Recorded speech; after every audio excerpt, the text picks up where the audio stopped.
There's got to be pressure because you're dealing with established players a lot of the times, and they're trying to get to that next level. How do you, I mean, I know that's no secret answer to getting them to that next level, but there's got to be some pressure to do that, though, isn't there? Yeah, I mean, people don't realize.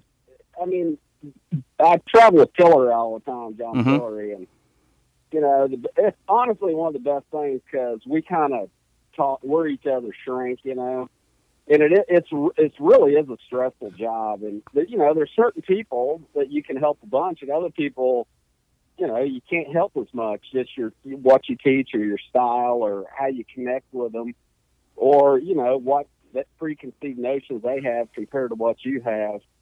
So yeah, that's a pretty stressful job, really, with the tour guys. The younger guys, they're not that bad, just because it's easy. It's easier to take somebody from high school to college to web, than it is to take some PGA Tour guy and make him 125 on the money list at 50th. That's pretty damn difficult because you're down to just very few little nuts and bolts you can screw on at that point, Yeah, normally. and golfers So, are so fragile uh, mentally. Pro golfers, I don't know if you're young, you don't have the scar tissue, but that's one of the things you deal yeah, with too. Guys get in slumps, and you try to talk them out of that. And how you get them out of that slump, you do. You have to be a shrink yourself, on top of being a golf instructor. I mean, yeah, like I've been working on Smiley Coffin here the last couple months, and I mean, it's just like you can make somebody strike, but they still have the memory of all those bad shots that give them anxiety. And I mean, it's like I had Aaron, see who was it, Aaron Price caddied for Matt Every, and then when he got done, which was really cool a few weeks back, and then I called Pricey and asked him about it, and he goes, "Man, his physical, like 50%." And Pricey was like, he kind of thinks about this because he played professional golf so long. He goes, 50% of this game is physical, and he goes, Matt's 45 to 48 out of 50 on the physical, driving crazy. He goes, but the mental part where he's putting stress and pressure on himself, he just didn't 45 out of 50 on that yet. He said he's going that direction, but it's like that pressure he's putting on himself and managing that pressure. So, I mean, yeah, it's difficult to get a guy and move him up to that next level. And even it's not all mechanics, as you know. It's getting them decent enough mechanics so they can get on a roll and then build up a bunch of And confidence. I think bad habits are something that you kind of, when you get maybe not nervous, but you get into those bad habits, they come back. They don't usually go away. They're hard to get rid of, aren't they? No, nah, man. I teach a bunch of guys on the PGA Tour, and I mean, I give the same lesson. There's about one or two things each guy does that you work on. Hudson Swafford runs in front of it. Matt Every gets it behind him.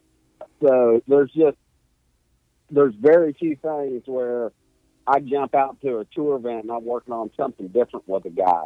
Yeah, it's like our friend VJ Trulio So calls it tendencies, and we have those tendencies. And yeah, I think that's when it yeah, comes to instruction. My dad taught me my whole life, and I wish I maybe done things a little bit different, but I didn't want to know a whole lot about the golf swing. I wanted him to just give me one or two things. I thought about making a good turn and tempo, and I know that sounds simple, but when you hear guys when they win, it goes to simple terms. They're not complicated. 100%.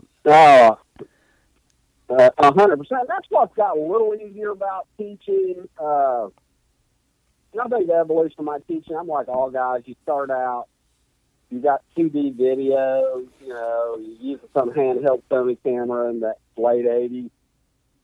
And it's all like swing plane and how the club looks going around somebody. And then you evolve and you get a track man. You learn a little more about, club face, and the club path and angle attack and that kind of stuff. And then as you evolve, you kind of get more into like the 3D stuff and how the body Mm-hmm. works. And, the thing that's a little easier for me now is seems like I know more, but I do a lot less of that exact structured teaching and a lot more dynamic stuff, which seems to hold up way better under pressure. Like, yeah, I want to make the guy shapes correctly so the center of mass is going around in the right way or the middle of the club face.